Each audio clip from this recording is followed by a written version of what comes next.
सत्संग जीव को विवेक देता है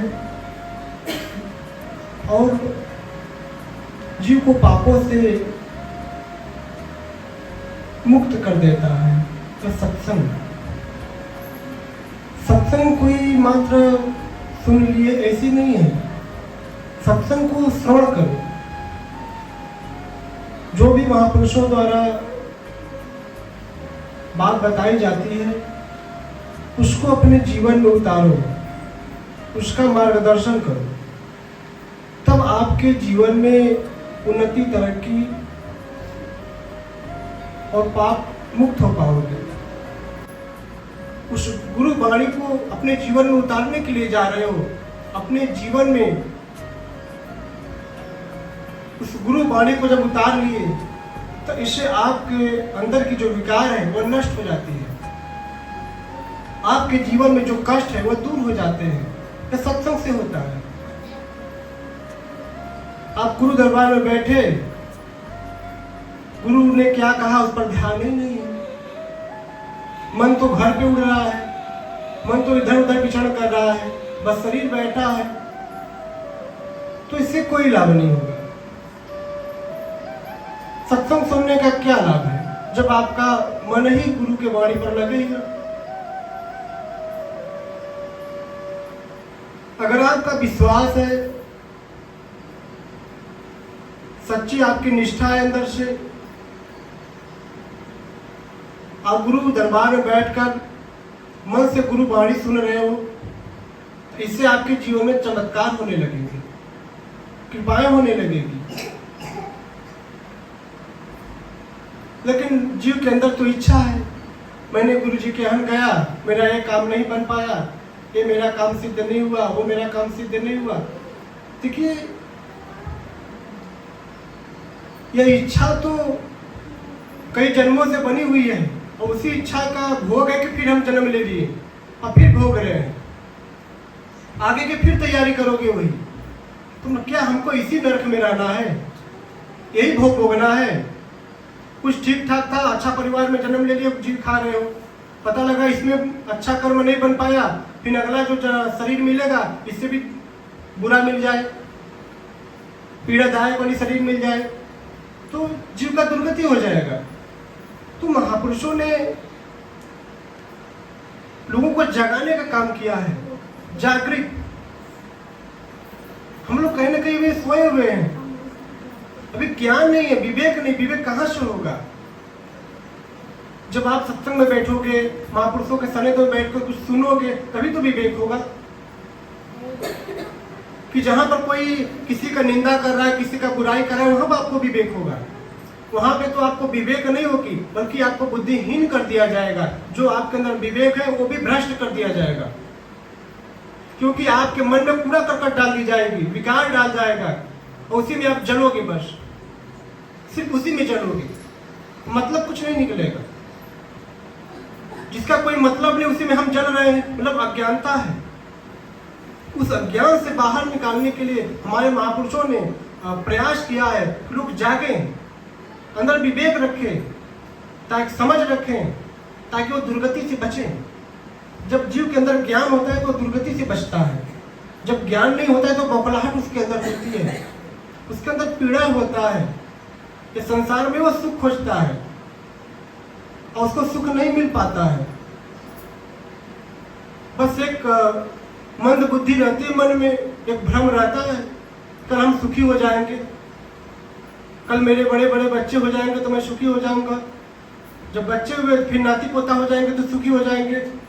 नाती पोता हो गए तो फिर सोचोगे कि आगे सुखी होंगे, पता चला खत्म, कहानी खत्म तुम्हारा। सोचते सोचते कहने का तात्पर्य है, जो आज है वही कल है। आज से ही कल का शुरुआत होता है। अगर आपके जीवन में आज नहीं तो कल नहीं है। कहीं ना कहीं आज है तभी तो कल की आप कल्पना कर रहे हो, लेकिन कल कोई देखा नहीं है। आश्चर्य की बात तो यह है, कल कोई देखा नहीं है, आज से ही कल बनता है। तो हमारे महापुरुषों ने कहा है कि जो आज का जीवन है उसी में जी लो। कल करे तो आज करे, आज करे तो अभी। जो आपको कल करना है वो आज ही करो। कितने लोग कहते हैं मैं कल भजन करूंगा, मैं सावन का महीना आ गया तो मैं इसमें भजन करना स्टार्ट कर दूंगा, नवरात्र आएगा तो मैं भजन करना स्टार्ट कर दूंगा। देखिए, दिन पर नहीं छोड़ना चाहिए कि मैं कल भजन करूंगा, जो आज है उसी में कर लो, पता नहीं कल रहूंगा कि नहीं रहूंगा। तो भजन हर किसी को समझ में भी नहीं आता कि भजन है क्या, ये सत्संग है क्या। गुरु महाराज जी के गए, गुरु जी ने कुछ कहा, हाथ जोड़े, चले गए घर। यहाँ पर कोई मैं कथा सुना थोड़ा ना हो गया, भीड़ जुटा हो यहाँ पर नौटंकी करना है। मैं तो बार बार कहता हूँ, यहाँ पे जिसकी इच्छा वही आए।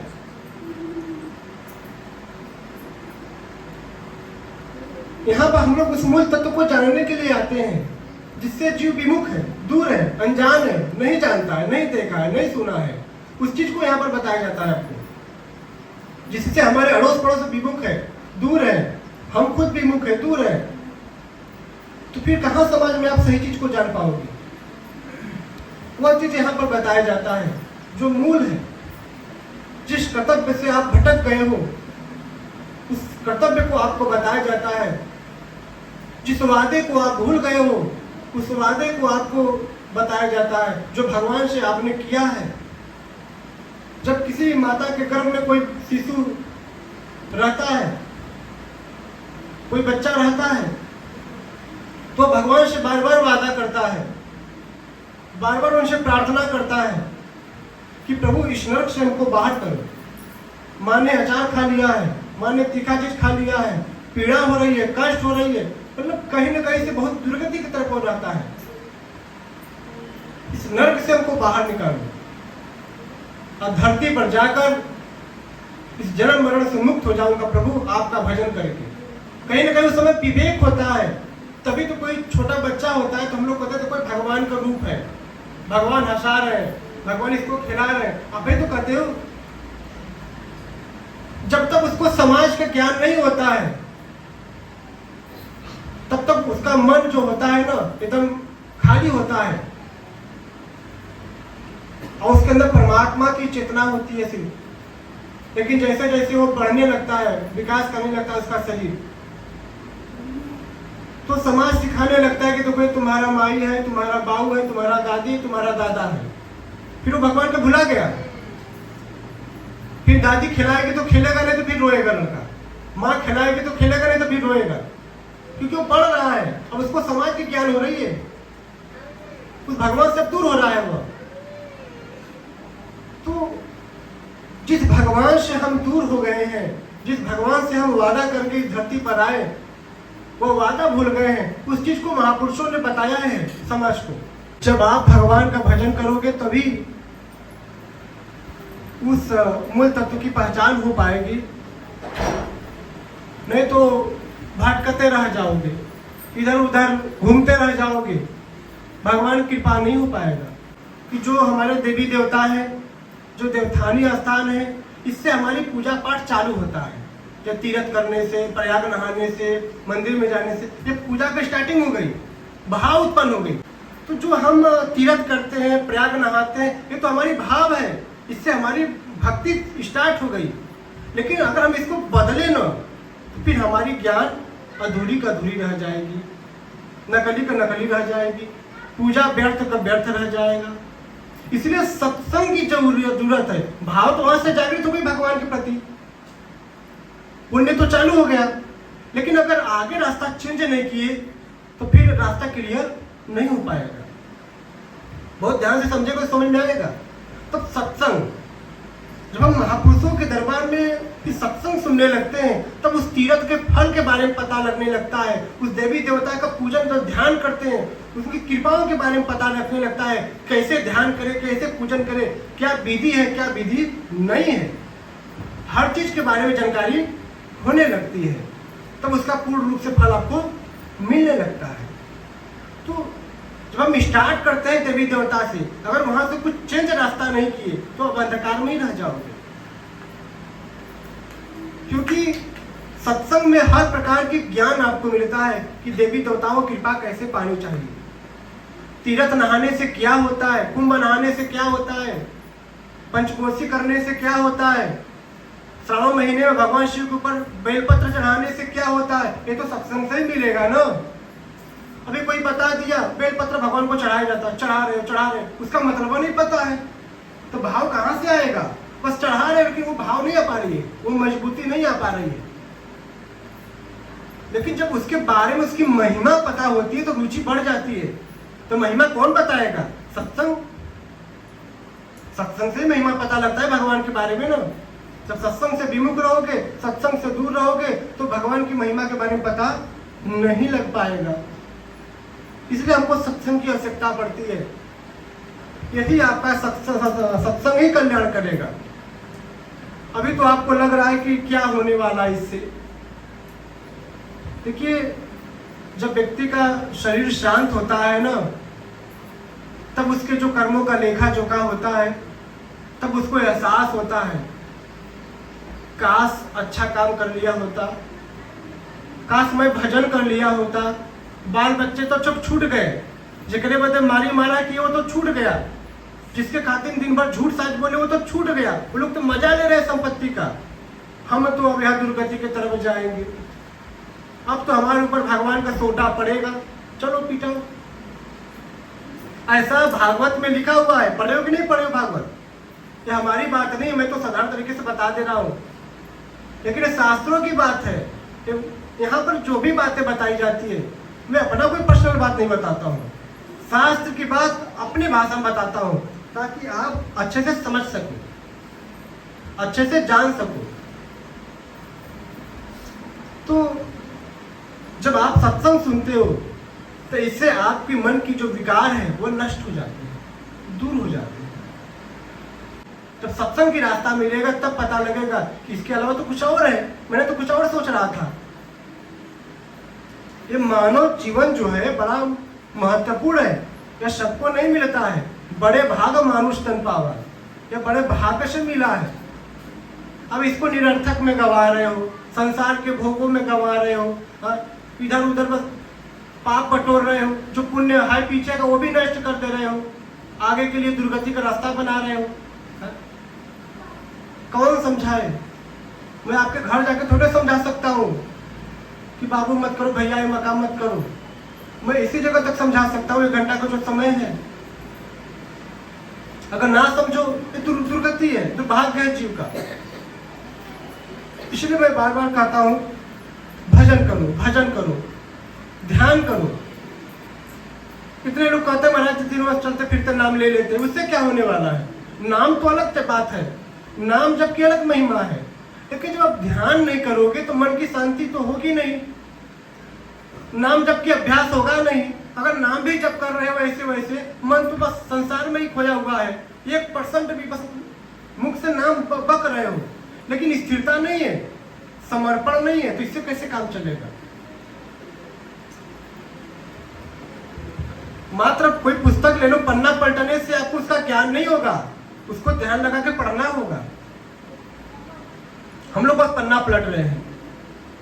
चलो भगवान की कृपा हो रही है, मंदिर में जाए, सावन महीना चल रहा है, भगवान के ऊपर 1 लोटा जल पटक के आए, धतूरा चढ़ाए, बेलपत्र चढ़ाए, समी का पत्ता चढ़ाए, कनेर का फूल चढ़ाए, तमाम चीजें चढ़ा के आ गए। फूल तो चढ़ा दिए, लेकिन जो चढ़ाना चाहिए उसको चढ़ा ही नहीं, मन तो चढ़ाया ही नहीं। फूल चढ़ा के क्या करोगे? है? जैसे भोजन बन जाए, इसमें नमक ना पड़े तो पूरा भोजन का स्वाद बिगाड़ देता है या नहीं है? भगवान को फूल चढ़ाए लेकिन अपना मन ही समर्पित नहीं किए, फिर क्या मतलब निकला उसका? जो हम भगवान के संत में जाते हैं, कहीं मंदिर में जाते हैं, उनको प्रणाम करते हैं सर झुकाकर, तो अपने उनके चरणों में अपना सब कुछ समर्पित कर देते हैं। प्रभु आप तुम ही देखो, जैसे कहो वैसे चले। जब हम भगवान के अनुकूल चलने लगते हैं ना, तब आपका कल्याण होता है। अगर कल्याण नहीं हुआ, कभी कभी आप भगवान के पास जाते हो तो आपका उल्टा काम चालू हो जाता है, आपका समस्या और ज्यादा बढ़ जाती है। तो आपको लगता है कि जब मैं पूजा करता हूँ तब तो हमारा काम और बिगड़ जाता है। ये कौन सा कृपा है भगवान का? जब मैं मंदिर में जाऊँ तब तक हमारी घटनाएं घटने लगती है। कारण है, जान लो। तो जब पूर्व का आपका पाप कम रहेगा तो जो पुण्य कमाते हो आगे का, तो भगवान सोचते हैं कि पहले इसका जो पाप है वो कट जाए, ये जो पुण्य से पाप कटेगा, जल्दी से मुक्ति पा जाएगा, फिर आगे इसका कार्य आगे की तरफ हो जाएगा। लेकिन आप घबरा के उस पूजा पाठ को छोड़ देते हो अज्ञान से। इसलिए ज्ञान की आवश्यकता है, इसलिए सत्संग की आवश्यकता है। पूजा पाठ तो हर कोई करता है। मंदिर में जाके देखो, भीड़ लगी है सावन महीने में। सब भगवान शिव के मंदिर में जाओगे तो पैर रखने का सोमवार को जगह नहीं है। लेकिन अगर किसी का मन टोया जाए तो 1% भी भगवान के प्रति समर्पित नहीं है। ये सब ढकोसला है। इसको मैं अंधविश्वास कहता हूँ, पाखंड कहता हूँ। ये लोग कोई भगवान के प्रति श्रद्धा नहीं रखते, बल्कि पाखंड और इच्छाओं में डूबे हुए हैं। बस अपनी इच्छा पूर्ति के लिए भगवान को जल चढ़ा रहे हैं। ऐसे लोगों का कल्याण कभी नहीं होता है। ऐसे लोग मुक्ति कभी नहीं पाते हैं। बहुत लोग जल चढ़ाए होंगे, भूत प्रेत बन गए होंगे, मरने के बाद सुने होंगे। वो पूजा कर रहा है लेकिन प्रेत बन गया, मर गया, अकाल मृत्यु हो गई, प्रेत बन गया। काहे नहीं प्रेत बनेगा? पूजा पाठ तो कर रहा है लेकिन कभी भगवान में समर्पित नहीं हुआ, भगवान के अनुकूल नहीं हुआ, तो भगवान का ध्यान कहां से होगा उसके प्रति? कभी नहीं होगा। इसलिए भगवान के अनुकूल चलने का काम करो। जब भगवान के अनुकूल होगे तभी आपका कोई कार्य सिद्ध होगा। इसलिए महापुरुषों के सानिध्य में बैठना बहुत जरूरी है। गलत और सही का परख हो पाता है, उचित और अनुचित का परख हो पाता है। हाँ? लेकिन आप अपने समय को फिजूल बातें में गंवाते हो। आप अपने समय को सदुपयोग में लीजिए, क्योंकि ये जो समय है ना, बहुत ही बलवान, बहुत ही महत्वपूर्ण है आपका है। लोग कहते हैं ना कि देखो इसका समय खराब हो गया है, तो भैया समय अच्छे अच्छे को गिरा देता है। कितनों बलवान रहोगे, कितनों सामर्थ्यवान रहोगे, लेकिन समय खराब हो जाए तो सब बेकार हो जाता है। इसलिए समय को महत्व को समझो। और ये जो मानव जीवन मिला है, जो भगवान कृष्ण के रूप में आप आए हो, जो माता दुर्गा मैया पार्वती के रूप में आप आए हैं, अगर ये देवी देवताओं के शरीर को आप न समझ पाए, ये जीव का दुर्भाग्य है, दुर्भाग्य है। आपको लगता है कि भगवान ने मेरे साथ गलत किया, मेरे बच्चे को ऐसा कर दिया, मेरे पति को ऐसा कर दिया, हमारे परिवार को ऐसा कर दिया। भगवान किसी के साथ कुछ नहीं करते हैं। इस बात को आप गांठ मार लो। आप इतना पाप करते हो, कभी भगवान से पूछ के करते हो क्या? किसी का चुगली करते तो भगवान से पूछते हो क्या? किसी के बारे में निंदा करते हो तो भगवान से पूछते हो क्या? कभी पूछते हो? जब यही पाप जब विनाश रूप ले लेता है, जब विस्फोट कर देगा आपके जीवन में, तब आपको लगता है कि मेरे साथ ऐसा हो गया। इसलिए पापों से बचना चाहिए। यह बहुत घातक चीज होती है, यह आपके जीवन को बर्बाद कर देती है। इसलिए महापुरुषों ने बराबर भजन की बातें बताई कि भजन करो, कोई काम नहीं, अपने घर में झाला मारो।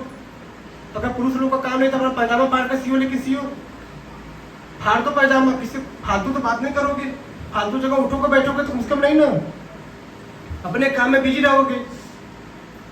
इसलिए व्यस्त रहो, मस्त रहो। हाँ? जो दूसरे काम में व्यस्त रहता है वो अपने जीवन में हमेशा त्रस्त रहता है। इसलिए अपने काम में हमेशा क्या रहना चाहिए? व्यस्त। हाँ?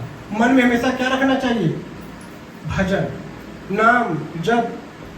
इससे आपका क्या होगा?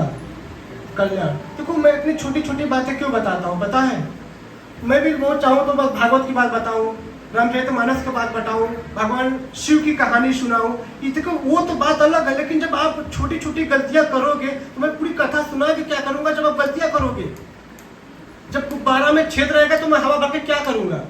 बताओ क्या? अब यहाँ ठीक है, सुन लिए, मैं भगवान शिव की पूरी कथा सुना दिया, भागवत की पूरी कथा सुना दिया, लेकिन आपके अंदर तो लीक है, कमियां हैं, उस कमियां पे सुधार नहीं हुई। बस कथा सुने, महाराज ने बड़ी अच्छी अच्छी बात बताया, बड़ा बढ़िया बढ़िया बात, बस एक कहानी के रूप ले लिए। इससे कभी आपका कल्याण होगा? कभी नहीं होगा। बाल्टी में पानी रख के ताको तो क्या नहा लोगे?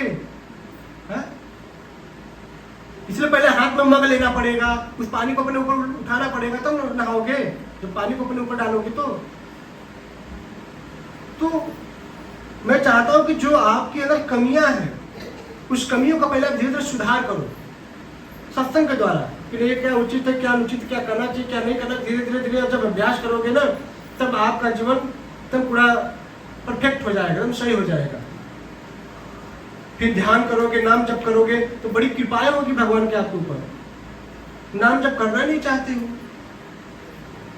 अगर व्यक्ति शास्त्र के अनुकूल चले, जितनी बातें मैं बताता हूं, अगर हमारी बात आधे मान के चले, आधा बात मान के चले, अगर उसको काल भी कुछ नहीं कर सकता है। तो मैं मतलब शास्त्रों की बात बताता हूं, और शास्त्र कभी गलत नहीं बताता है। अगर हमारी बात आधा मान के चलो ना, तब वो आपका कल्याण हो जाएगा। सारी संकट कटने लगेगी, जो आपकी मनोकामना होगी उसकी पूर्ति होने लगेगी, जो चाहोगे वो मिलेगा। आगे पीछे लेट मिलेगा लेकिन मिलेगा, लेकिन चलते हो नहीं। मन में बस इच्छा है, हाथ जोड़ लोगे, ये काम हो जाए, वो काम हो जाए, वो काम हो जाए। अब गुरु जी क्या बताए पता नहीं। गुरु बाणी अपने जीवन में उतार लिए, मार्गदर्शन करने लगे, तो एक बात को गांठ मार लो, उसी क्षण से, उसी समय से आपका कल्याण होना चालू हो जाएगा। मैं व्यास गद्दी से बोल रहा हूं, और यह सत्य बात है। लेकिन इस सत्य को स्वीकारोगे नहीं, क्योंकि मन में कई जन्मों का पाप है, कई जन्मों का संस्कार है, और कई जन्मों का संस्कार इतना जल्दी कटने वाला नहीं। जब तक आप अडिग नहीं होगे, जब तक आप नहीं चाहोगे, तब तक आप अपने मन को सही दिशा नहीं दे सकते हो। जैसे मैं सत्संग सुनाया, आप सत्संग सुनाया तो आप खुद हमारी बात को इग्नोर कर रहे हो, अनदेखा कर रहे हो, तो फिर आप कहाँ सुधार कर पाओगे। इसलिए आपको जागना है, और गुरु वाणी को बहुत जोरों से पकड़ना है। जब आप सही जगह जाते हो ना, रुकने वाले 36 लोग आ जाते हैं। जब अपने माथे पर तिलक लगाते हो ना, चिढ़ाने वाले 36 लोग आ जाएंगे। जब गलत काम करोगे ना, तो साथ देने वाले 100 लोग आएंगे, क्योंकि खुद नर्क में जा रहे हैं, उसी में आपको भी लेके चलेंगे।